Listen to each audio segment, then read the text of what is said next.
vou apresentar uma aula do manejo do Covid em pediatria, junto com as doutoras Mariana Antunes e Mariana Vieira, que são pediatras assistentes aqui na Santa Casa BH. A Mariana Antunes é infectologista pediátrica e a Mariana Vieira é pneumologista pediátrica. Além disso, a gente teve a ajuda para preparar essa aula pela Gislaine Silva, que é fisioterapeuta intensivista pediátrica aqui do Grupo Santa Casa também.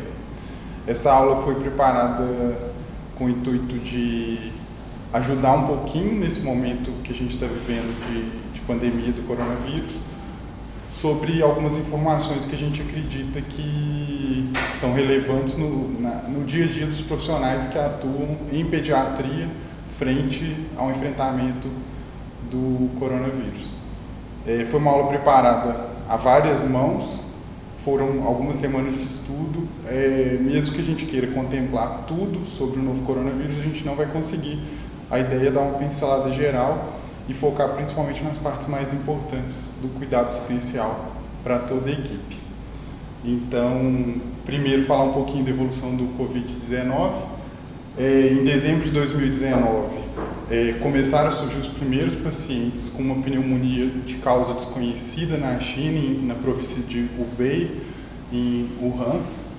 E o vínculo epidemiológico entre esses pacientes era um mercado de frutos do mar e, a princípio, não sabia a causa. No dia 27 de dezembro, o CDC fez um alerta epidemiológico, o CDC chinês, sobre essa pneumonia de causa desconhecida. No dia 3 de janeiro, a OMS alertou outros países que essa doença poderia se alastrar. No dia 10 de janeiro, conseguiram isolar e sequenciar o vírus que era responsável por essa pneumonia até então de origem desconhecida. Denominaram ele inicialmente de 2019 nCoV ou novo coronavírus. No dia 30 de janeiro, a OMS declarou que esse novo coronavírus era uma emergência pública de interesse internacional.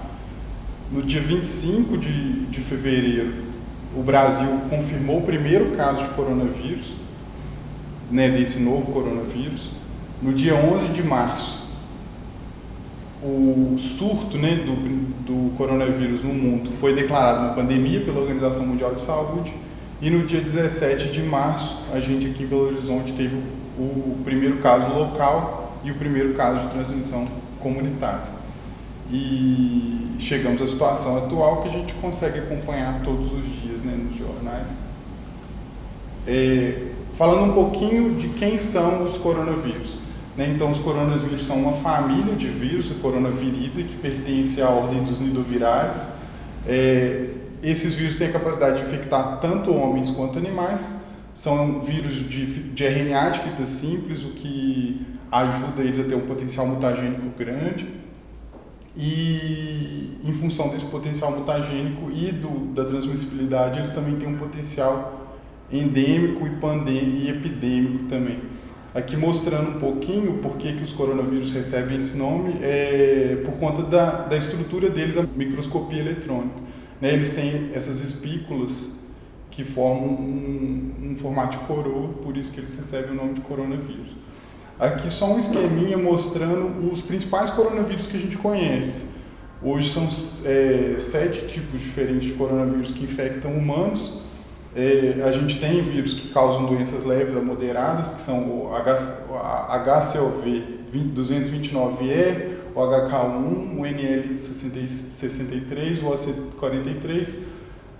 A gente tem o MERS-CoV, que foi um vírus que emergiu na Arábia Saudita, o SARS-CoV e agora o SARS-CoV-2. Todos eles têm em comum que eles têm geralmente um hospedeiro animal que consegue de alguma forma passar esse vírus para o humano e tem um potencial de causar surtos epidêmicos. É interessante observar que todos eles não causam doença, na maioria das vezes, grave em criança. É uma coisa que eles têm em comum. Sobre a patogênese do SARS-CoV-2, que é o novo coronavírus, ele consegue entrar nos pneumócitos através da enzima conversora de angiotensina 2, que fica expressa na superfície dessas células. Ele tem uma capacidade de ligação cerca de 10 a 20 vezes mais forte com a enzima conversora de angiotensina 2 que o SARS-CoV, responsável pela SARS que aconteceu na década passada. E é interessante pontuar também que os homens têm um nível mais alto de expressão do AC2, né, da ECA, né, da enzima conversora de angiotensina, que as mulheres, o que pode ser responsável por um potencial maior de gravidade nos indivíduos do sexo masculino.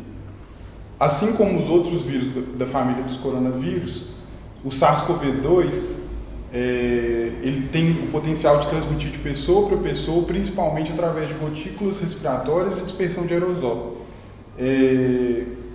Como ele é um vírus transmitido através de gotículas, toda vez que uma pessoa tosse, espirra, fala, ela pode transmitir para os indivíduos que estão no mesmo ambiente que ela.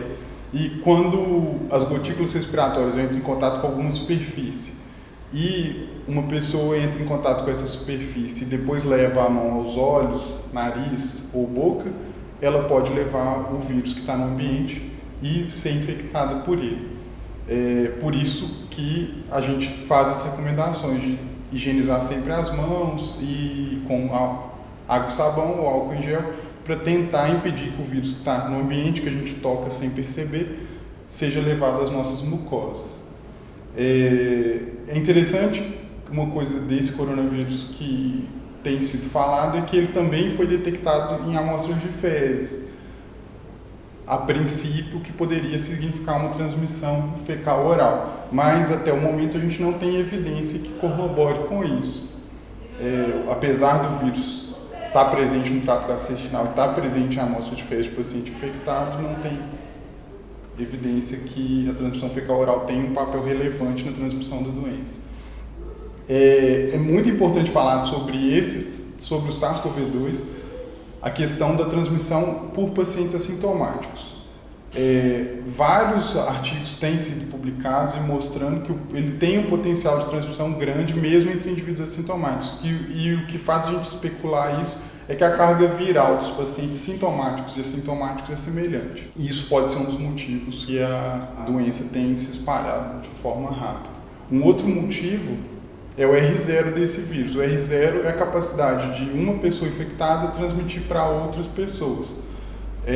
O SARS-CoV-2 ele tem um R0, pelo menos no início da epidemia, o que observaram é que o R0 dele varia de 2,24 a 3,58, que é significativamente maior que 1, ou seja, cada pessoa infectada pode transmitir para cerca de 3 outras pessoas, e é justamente esse R0 que justifica esse vírus ter o potencial de causar surtos, como a atual pandemia. Essa tabela que a gente trouxe aqui é para comparar um pouquinho o SARS-CoV-2 com outras doenças infecciosas que causaram pandemia no mundo no último século e no atual século. A varíola na Índia, né, na década de 60 e 70, tinha um R0 de 4,5. A poliomielite na Europa, nas décadas de 50 e 60, tinha um R0 de 6. O sarampo em Gana, na década de 60, tinha um R0 de 14,5, né? O sarampo tem um R0 muito grande. O SARS, da epidemia lá de 2002, 2003, tinha um R0 de 3,5, muito próximo do SARS-CoV-2. A gripe espanhola, né, que foi responsável por uma das piores pandemias que já ocorreram, no outono de 1918 observaram um R0 de 3,3 e na primavera de 1,5. O H2N2, em 1957, tinha um R0 de 1,68. O H1N1 na África do Sul, em 2009, um R0 de 1,33. E aí é interessante comparar o R0 dos vírus influenza com o SARS. Né? A gripe comum, que é causada pelo influenza, ela tem um R0 muito menor do que o SARS, e a gente sabe que durante epidemias de gripe, a maior parte da população se infecta por esses vírus. O Ebola na Guiné em 2014 tinha um R0 de 1,31. O Zika na América do Sul, 2015 a 2016, tinha um R0 de 2,06. E a atual pandemia de SARS-CoV-2 tem esse R0 que a gente apontou de 2,24 a 3,58. Agora eu vou passar a palavra para a doutora Mariana Vieira. Uma vez que o Tomás já apresentou então um pouco desse vírus, do SARS-CoV-2, eu vou falar um pouquinho agora dos aspectos clínicos, né? O que a gente vai ter diante então de tudo que a gente já teve, né, nas crianças chinesas, algumas crianças italianas, para a gente entender como que vai ser esses vírus aqui, né, na nossa amostra pediátrica. Então, falando um pouquinho do período de incubação, acredita-se, com todos esses dados que já tiveram, tanto em adultos quanto em crianças, que esse período de incubação, ou seja, o momento que o paciente se infecta até o momento que ele vai ter doença, ele está dentro de 14 dias, com a maioria dos casos ocorrendo aproximadamente entre 4 a 5 dias. Teve um estudo epidemiológico americano que envolveu 181 crianças de casos confirmados realmente com o PCR, né, do SARS-CoV-2, envolvendo amostras tanto de crianças da China quanto de outros continentes, ou seja, para a gente ter realmente um espectro de crianças de vários locais, né? E aí o que a gente viu? Que 2,5% desses pacientes tinham mais ou menos os sintomas, ocorriam os sintomas entre 2,2 dias. Já a maioria desses pacientes tinham então o início dos sintomas, representando 97,5% dos pacientes, em torno de 11,5%. Então, diante desse estudo, a gente viu que o período médio de incubação foi de 5,1 dias, o que mostra, né, exatamente nesse gráfico, né? O ponto médio de toda essa amostra avaliada foi em torno então de 5 dias. Por isso, a orientação, né, daqueles pacientes sintomáticos estarem então 14 dias de quarentena.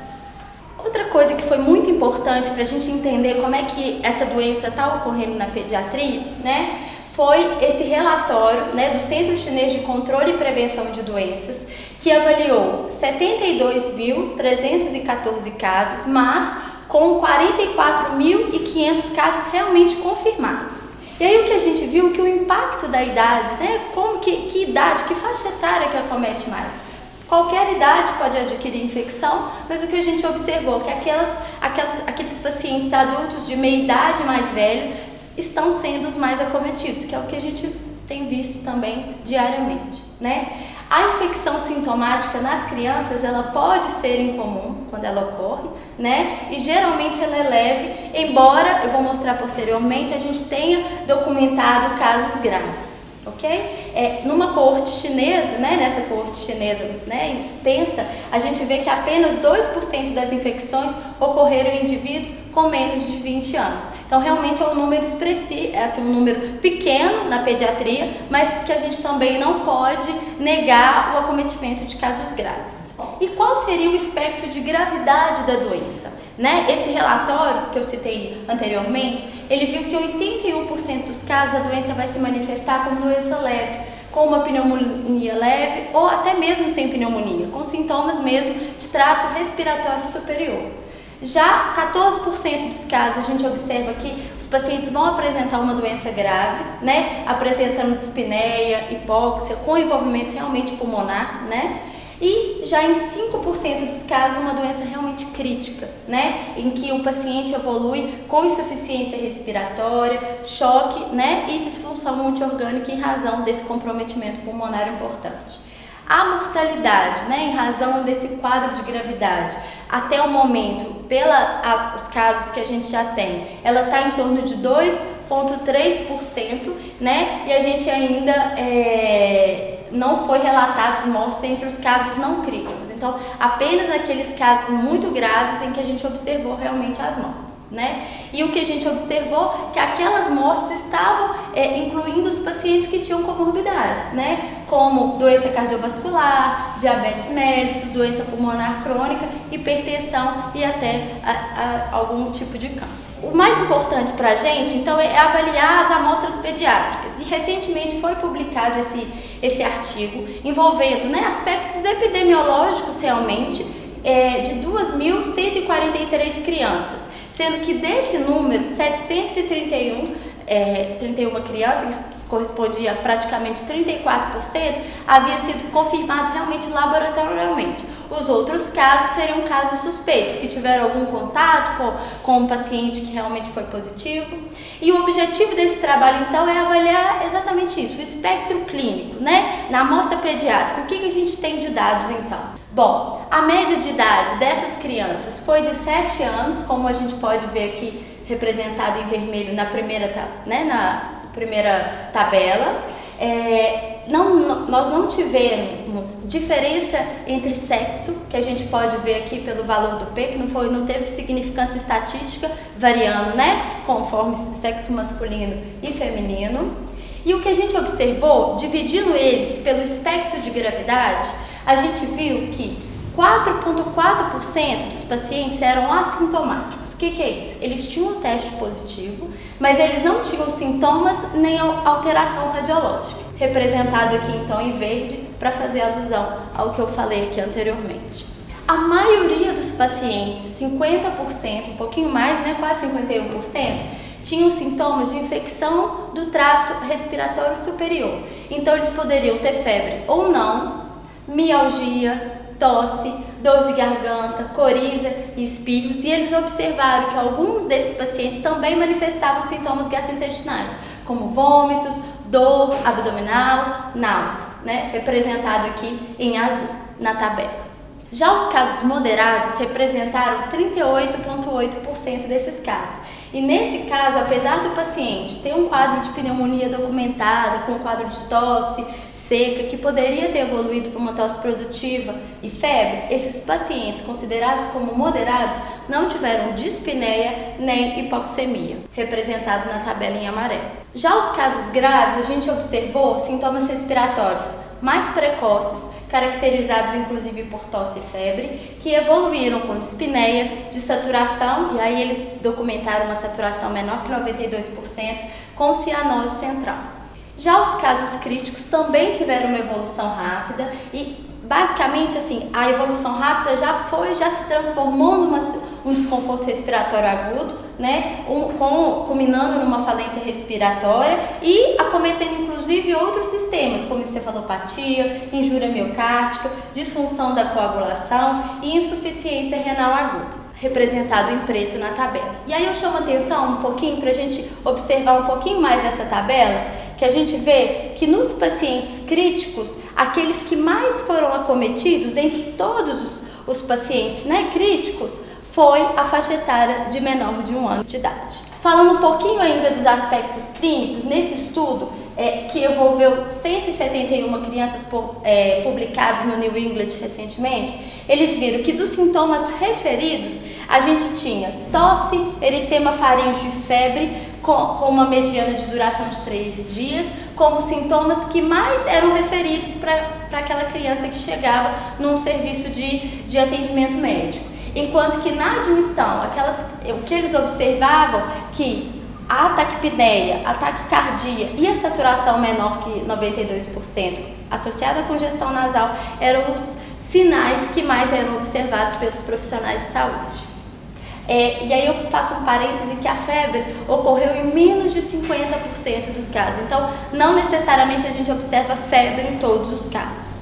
Quanto à evolução clínica, a gente tem visto, né, conforme esses casos, a OMS já afirmou isso, que a recuperação daqueles casos leves vem ocorrendo em torno de 2 semanas, enquanto que dos casos graves, em torno de 3 a 6 semanas. Bom, falando um pouquinho agora dos aspectos radiológicos, o que a gente tem visto, e isso é independente de criança ou adulto, é que a radiografia de tórax, né, que é o meio de avaliação radiológica, né, inicial e é o meio mais acessível, lógico, nos casos leves ou nos assintomáticos, ele pode ser normal, mas o fato dele ser normal não vai excluir a doença. Já nos casos moderados a graves, eu posso ter aspectos de consolidação, tanto uni quanto bilaterais, mas que são heterogêneos, inespecíficos, podendo inclusive, né, acometer todo o pulmão. E falando um pouquinho da tomografia de tórax, a gente observa que ela tem como se fosse estágios de doença. Então, no estágio inicial, a gente observa lesões mais subpleurais, consolidações com o sinal do halo, que é quando aquela consolidação ela envolve, ela tem um contorno, né? Opacidades em vidro fosco. O que é isso, vidro fosco? É um acometimento, né, tanto intersticial ou veolar, em que eu vejo na tomografia um aumento da atenuação, ou seja, eu vejo uma imagem brancacenta, como se fosse realmente embaçada, por isso chama vidro fosco. Nódulos pulmonares pequenos também foi visto. Já no estágio avançado, a gente vem observando que essa consolidação e essas opacidades, elas aumentam. A gente também observa espessamento septal interlobular, lesões de fibrose, acometimento de múltiplos os pulmões, né, de múltiplos lobos envolvendo ambos os pulmões, até o ponto que no estado crítico a gente pode ter a consolidação tão difusa, caracterizando o que a gente chama de pulmão branco, né? E lembrando que, como eu falei anteriormente, esses achados são muito inespecíficos. Então eu tenho que ressaltar que no momento, né, não existem achados radiológicos que permitem a gente distinguir de maneira fidedigna uma infecção provocada, distinguir entre outros vírus. A gente tem uma influenza aí que poderia causar a mesma alteração radiológica. Eu vou mostrar um pouquinho de 2 casos confirmados de crianças com a Covid. Essa paciente aqui inicialmente tem 14 anos, do sexo feminino, e aqui a gente observa essas opacidades. E o que a gente tem visto é que a localização subpleural dela, ela tem sido mais preponderante. Aqui também uma opacidade em fio fosso. Como eu falei, esse aspecto mesmo é como se fosse embaçado, né? Nessa imagem aqui de uma criança de 1 ano, do sexo masculino, também com a Covid confirmada, a gente já vê a extensão dessa doença, né, bem mais importante, acometendo principalmente o lado direito, com consolidações, opacidades e vidro fosco, caracterizando o pulmão branco, e do lado esquerdo também um acometimento importante. Mas eu tenho que ressaltar que, apesar desses exames serem relatados, né, como alterados durante o curso clínico da doença, o Colégio Brasileiro de Radiologia emitiu na semana passada uma recomendação que a tomografia computadorizada não deve ser usada como rastreio e para o diagnóstico inicial por imagem. Isso é muito importante no contexto pediátrico, porque a gente sabe que a maioria dos nossos pacientes vão evoluir muito bem, né? Pelo menos é o que a gente tem até o momento. E a gente ficar tomografando essas crianças, a gente pode estar submetendo eles a uma radiação desnecessária, que às vezes não vai ajudar a gente tanto no diagnóstico. E aqui eles colocaram como, né, pontuaram como o número 2, que o seu uso deve ser reservado para os pacientes hospitalizados, sintomáticos, em situações clínicas específicas. Ou seja, a gente tem que avaliar caso a caso, né? Então isso não pode ser um fluxo, a gente tem que ir avaliando conforme a gravidade, principalmente do paciente. Dando continuidade à nossa aula, falando agora dos aspectos laboratoriais. As alterações mais descritas, e aí as descrições são mais encontradas nos pacientes adultos, o encontro de leucopenia ou leucocitose, sendo a linfopenia o mais prevalente. Existem também relatos de alteração de transaminases elevadas, LDH e ferritina também elevadas, e o dedímero e a linfopenia grave, né, foram associados à mortalidade. Em relação aos pacientes pediátricos, poucos estudos abordam ou descrevem as alterações laboratoriais mais encontradas, mas a gente colocou aqui como um exemplo um estudo chinês com 10 pacientes pediátricos, né, uma coorte muito pequena, 9 desses pacientes com exames normais.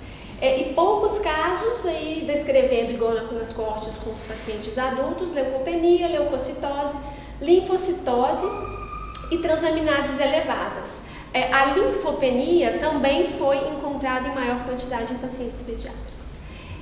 Todos esses pacientes, esses 10 pacientes testados com Covid-2 positivo, eles testaram negativo para outros tipos de vírus comuns causadores de síndromes gripais, como influenza A e B, o vírus sincicial respiratório, parainfluenza, adenovírus e os outros tipos de coronavírus.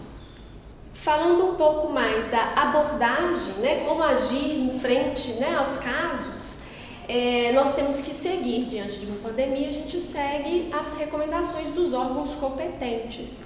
Então, aqui em Belo Horizonte, nós seguimos as notas técnicas da Prefeitura de Belo Horizonte, que vão dizer o seguinte, essas notas técnicas. Síndrome gripal, nós vamos classificar um paciente com síndrome gripal quando ele tiver febre, mesmo que referida, acompanhada de tosse ou de dor de garganta com início de sintoma nos últimos dias, então é um curso agudo de doença. A síndrome respiratória aguda grave, que a gente vai falar muito como SRAG, né?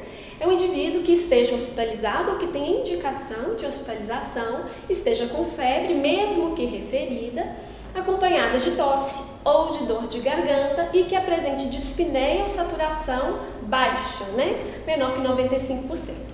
Ou um desconforto respiratório que tenha evoluído para óbito por SRAG, independentemente desse indivíduo ter sido internado ou não. Então, essas classificações não diferem de pediatria e pacientes adultos. A questão da notificação e da coleta do exame, né, que é o SWAB, para pesquisa de vírus respiratórios, ela vai acontecer de modo prático da seguinte forma. Síndrome gripal, nós vamos notificar, então nós continuamos a notificar até mesmo as síndromes gripais. A notificação aqui é feita por via online. Não realizamos coleta de exames para pesquisa de vírus respiratórios. Um paciente com síndrome respiratória aguda grave, também notificamos. Tem essa orientação de que seja feita uma notificação imediata por telefone à vigilância epidemiológica, com esses seguintes ramais, né? E a notificação do formulário online, além da ficha própria da síndrome respiratória aguda grave, com observação de que existe a suspeita de Covid-19.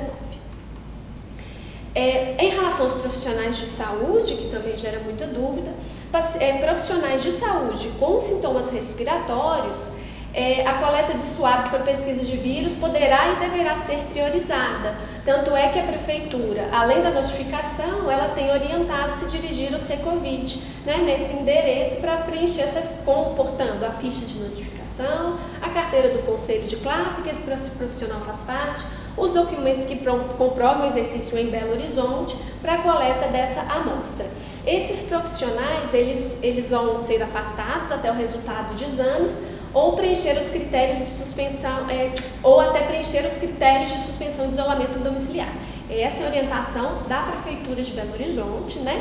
Então nós estamos usando uma referência, existem outras e cada hospital também cria o seu próprio fluxo. Em relação ao isolamento domiciliar desses casos suspeitos, né?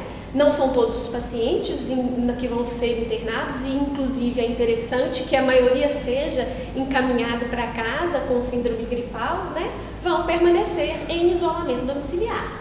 Restrição dos deslocamentos, inclusive dentro da própria casa, né? Para não contaminar os familiares e utilizar uma máscara cirúrgica, né? O término do isolamento vai estar indicado quando o paciente preencher 3 critérios. A ausência de febre, por pelo menos, no mínimo 72 horas, sem uso de antitérmico, a melhora dos sintomas, né, da tosse, da dispneia, da dor de garganta, e passados 7 dias após o início do sintoma. Então, de qualquer forma, são no mínimo 7 dias de afastamento. O paciente deverá receber esse impresso e a gente tem ele na internet, né, disponível no link. Em relação ao teste, né, confirmatório, que é o SWAB, o que nós temos? É o SWAB de nasofaríngeo. Cada vez mais nós temos marcas e tipos sendo autorizados pela Anvisa. Até ontem foram 11 tipos autorizados. E a coleta de nasofaringe e da orofaringe não vai ser essencial. Esse método é feito através do PCR e da transcriptase reversa do vírus. O resultado positivo consideraremos confirmatório, agora o resultado negativo, a OMS tem aconselhado ou recomendado um novo teste caso a suspeição clínica permaneça fortemente. Então, eles orientam repetir esse teste, né, de SWAB, caso o paciente mantenha-se ainda ou grave ou piorando os sintomas, a gente pode repetir. Tem um relato de 5 pacientes na China, né, com imagens de tomografia de tópicas típicas, né, e atípicas a gente usa com bastante ressalva, já que são inespecíficas, com o teste inicial de PCR-TR negativo, mas que depois positivaram. Então, muito da recomendação da Anvisa, da OMS, se baseia nessa possibilidade de positivação no decorrer dos sintomas. A acurácia e os valores preditivos, eles não foram sistematicamente ainda avaliados ou validados. Então, a gente utiliza testes muito recentes sem saber muito a respeito de sensibilidade, valores preditivos e especificidade. E a cultura viral, ela não está sendo realizada por questões óbvias de biossegurança. Quando, então, nós vamos realizar? O ideal, em um mundo ideal, era que, claro, todo mundo tivesse acesso ao teste, né? Pessoas com contato, pessoas com sintomas leves, pessoas com sintomas graves. Mas considerando a situação global de falta de insumo, de falta mesmo de teste, a OMS vai recomendar o seguinte, uma alternativa em sistemas sobrecarregados, que é a realidade, né? Então, se for um caso suspeito, porém leve, sem os fatores de risco, é notificação, as orientações de isolamento domiciliar, não vamos realizar o teste. Caso suspeito com necessidade de internação, notificar, sugere fortemente a realização de teste. Se não for possível, por falta mesmo do teste, né, realizar as precauções de isolamento e o tratamento suportivo. Profissionais de saúde sintomático com contato de caso confirmado ou suspeito, sugere fortemente também a realização do teste. Manejo, então, dos casos suspeitos, utilizando esse CID de acordo com a orientação da PBH, tá? É o CID-J11. Casos leves, que é o de síndrome gripal. Prescrever os antitérmicos e os analgésicos, com preferência ao paracetamol e a dipirona. Prescrever as duas vias do antiviral, do acetalmivir, já que a gente, a princípio, não vai conseguir diferenciar o tipo de vírus, né? Nós vamos fazer o tratamento do vírus disponível, que é o do influenza, né? Então, pacientes com fatores de risco vão receber nas primeiras 48 horas do início dos sintomas, é o mesmo protocolo de síndrome gripal que a gente já conhece. Notificar no formulário online, não vamos coletar os exames de pesquisa de vírus respiratórios e o manejo domiciliar, com foco, na verdade, na prevenção da transmissão para os contatos e para os familiares. Monitoramento da questão de deterioração, piora clínica, então falta de ar, uma febre persistente por mais de 3 dias, a apresentação de confusão mental, prostração intensa, que deve levar de volta à avaliação ou então hospitalização, se necessário. Orientar o retorno do paciente para casa em uso de máscara cirúrgica, se possível evitando aglomerações, né, como no caso de transporte público, se possível. Nos casos graves, né, que é a suspeita de síndrome respiratória aguda grave, iniciar o uso do acetalmivir imediatamente no primeiro atendimento e dar continuidade disso, a partir do ponto de atenção que ele foi receber o primeiro atendimento, e continuar isso no hospital. Notificar também no formulário online, a gente vai precisar de preencher ficha de SINAM e ficar a critério do serviço indicar ou não internação. Iniciar as medidas suportivas, evitar os procedimentos geradores de aerosol, como a micronebulização, então dar sempre preferência, quando disponível, das apresentações em spray, no caso dos broncodilatadores. Internação hospitalar a cargo da equipe que estiver avaliando o paciente.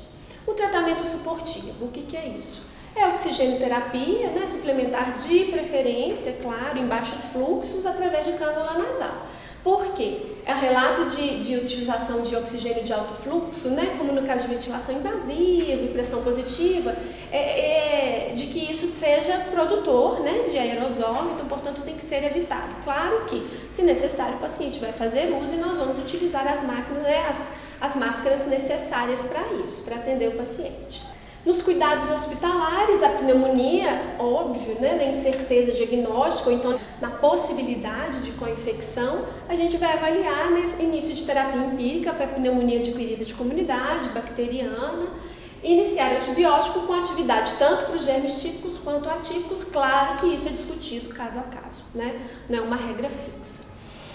Na síndrome da angústia respiratória aguda, né, comumente necessita de intubação, necessita de CTI, ventilação mecânica, às vezes, em alguns casos em adultos precisando, né, até de membrana extracorpórea, e obviamente isso vai ser realizado em CTI. Superinfecção pode associar-se com sepse e choque séptico, e os agentes etiológicos têm variado muito, de acordo com os países e com a realidade das instituições.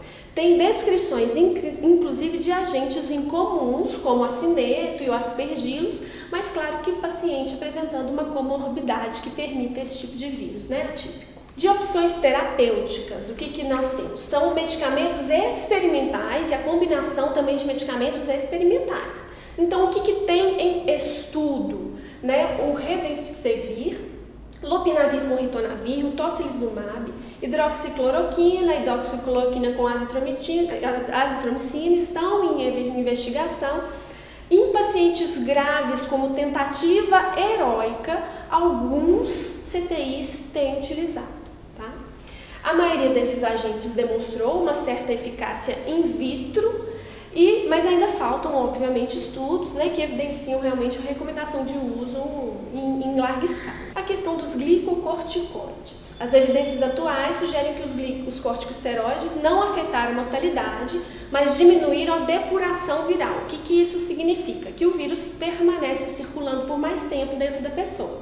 Então, tem aumento de carga viral, da viremia, o que tem se argumentado contra o uso dos glicocorticoides para os casos de Covid-2.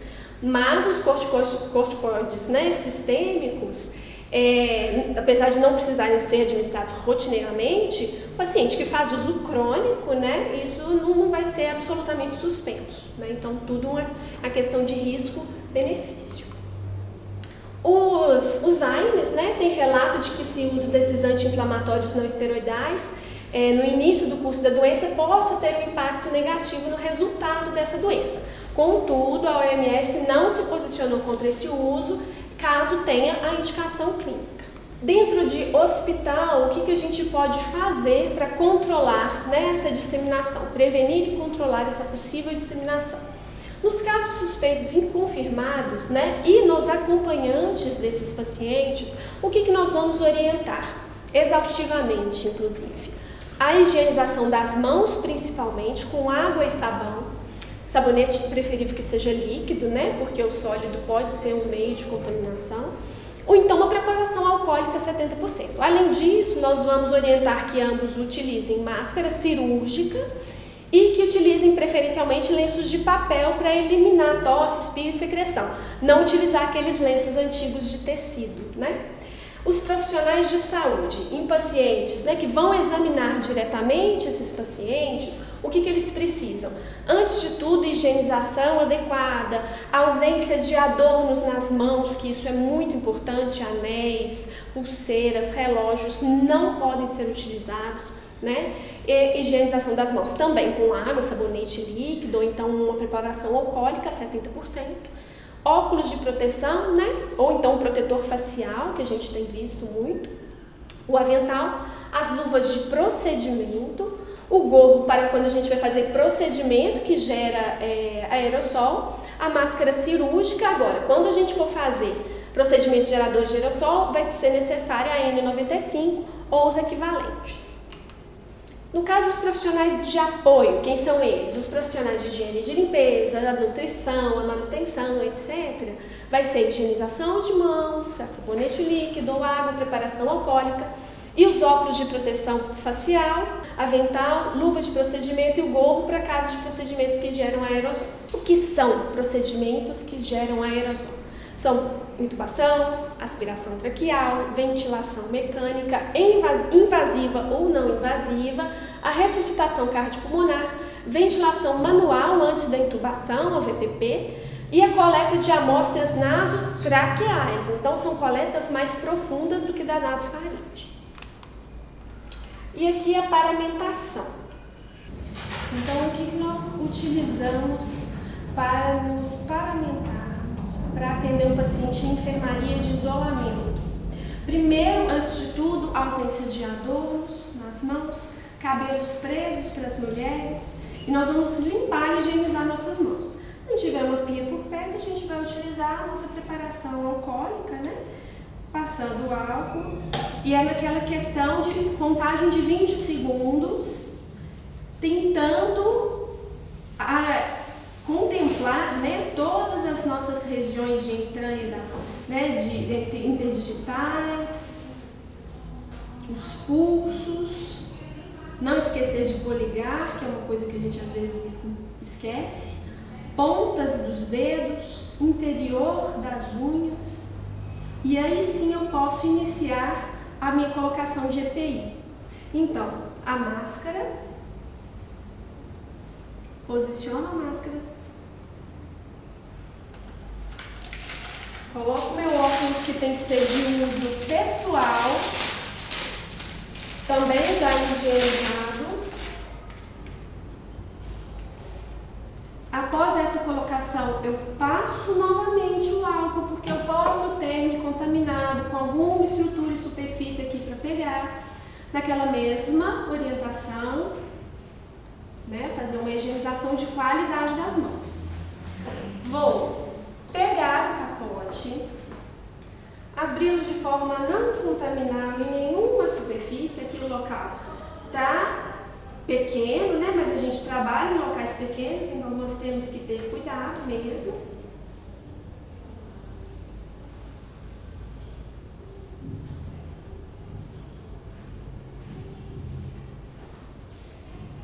Tentando não pegar nas partes externas. Aqui já encostou.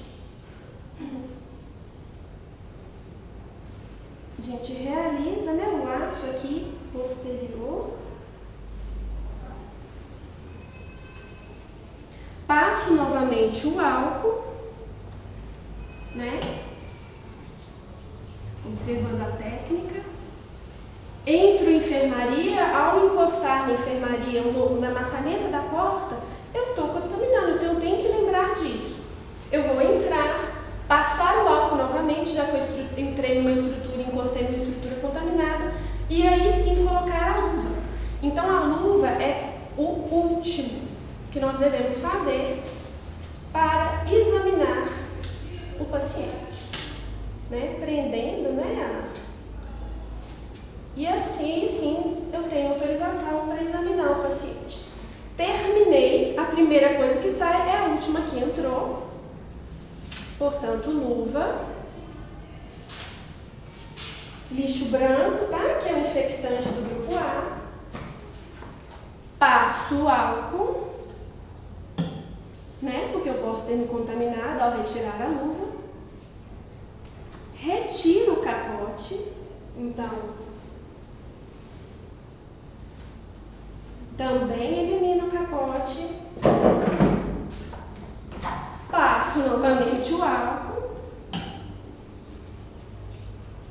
saio da sala e retiro os meus aparelhos, né? A máscara e o óculos, tá?